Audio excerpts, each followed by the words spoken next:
Breaking now. Karipur വിമാനത്താവളത്തിൽ പ്രവാസികളുടെ ബാഗുകൾ പൊളിച്ചു കവർച്ച. സ്പൈസ് ജെറ്റ് വിമാനത്തിലെത്തിയ യാത്രികൻ ബാദുഷയ്ക്ക് നഷ്ടമായത് 26,000 രൂപ.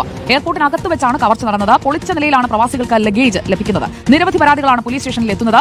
അഷ്കർ അലി, നമ്മൾ അവിടുന്ന് സ്പൈസ് ജെറ്റ് എന്ന വിമാനത്തിലാണ് ഇങ്ങോട്ട് വന്നത്. ഇവിടെ ഏകദേശം 6:20 കൂടിയിട്ട് ഇവിടെ എത്തുകയുണ്ടായി. എന്നാൽ നമ്മളിവിടെ എത്തിയ സമയത്ത് നമുക്ക് കാണാൻ കഴിഞ്ഞത് ഞങ്ങളുടെ ലഗേജ് ബ്രേക്ക് ചെയ്യപ്പെട്ട ഒരു അവസ്ഥയാണ്.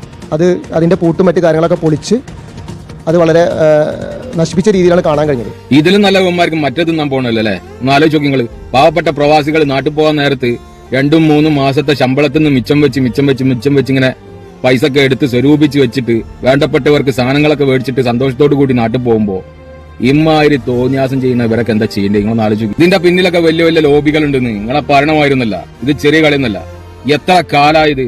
ഇതിന് മുന്നേ കുറച്ചൊരു സമാധാനം ഉണ്ടെങ്കിൽ ഇപ്പൊ വീണ്ടും തുടങ്ങി. ഈ പറഞ്ഞ സ്പൈസ് ജെറ്റ് തന്നെ ഒരാഴ്ചന്റെ ഉള്ളിൽ 6ഓളം കേസുകളാണല്ലോ വന്നത്. ഇത് എടുക്കുന്നതിലെല്ലാം നമുക്ക് സങ്കടം. അതിനെക്കാട്ടും സങ്കടം ഇത് എടുത്തെന്ന് പറഞ്ഞിട്ട് പരാതി കൊടുത്തിട്ട് തിരിഞ്ഞു പോലും നോക്കുന്നില്ല. അതിലാണ് സങ്കടം. അവരെക്കാട്ടും വലിയ കള്ളന്മാരല്ല അവിടെ ഇരിക്കുന്നത്. അതുകൊണ്ടല്ല ഇത് സംഭവിക്കുന്നത്. നമ്മൾ നാട് നന്നാക്കാൻ വേണ്ടിയിട്ട് നാട്ടിലെ ഫ്ലൈറ്റിന്റെ ടിക്കറ്റ് ഒക്കെ എടുത്ത് വന്നിട്ടൊന്നും കാര്യമില്ല. ഇത് മുതലെടുത്ത് ജീവിക്കുന്ന കുറച്ച് ആളുകളുണ്ട്.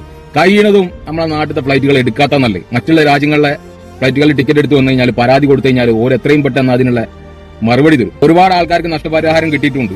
ഇതെന്ന് പറഞ്ഞു കഴിഞ്ഞാൽ എയർപോർട്ടിനെ തകർക്കാൻ വേണ്ടിയിട്ട് ഒരു ലോബികൾ ഇതിന് മുന്നിൽ പ്രവർത്തിക്കുക.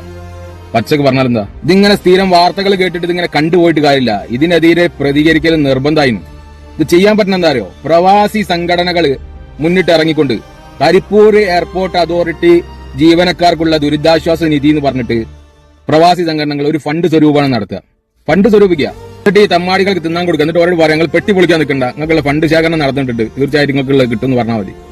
അതല്ല എങ്കിൽ പ്രവാസികളെ ഒത്തൊരുമിച്ച് നിന്നിട്ട് നല്ല ഫണ്ട് ഇറക്കിയിട്ട് നല്ല വക്കീലന്മാർ വെച്ചിട്ട് ഇവർക്കെതിരെ കേസ് അങ്ങോട്ട് കൊടുത്തിട്ട് ബാധിച്ച് നല്ല ലോകം അങ്ങോട്ടാക്കുക. ഒരിക്കലും ഊരാൻ പറ്റാത്ത രീതിയിൽ ഒരു മാതൃകാപരമായ ശിക്ഷ കൊടുക്കാതെ ഇത് നിൽക്കുമല്ലോട്ടെ. എത്ര കാലമായി പാവപ്പെട്ട പ്രവാസികൾ അങ്ങനെ ചൂഷണം ചെയ്തിട്ട് ഈ നായികൾ ജീവിക്കുന്നു? ഒന്ന് ആലോചിച്ച് നോക്കി നിങ്ങൾ.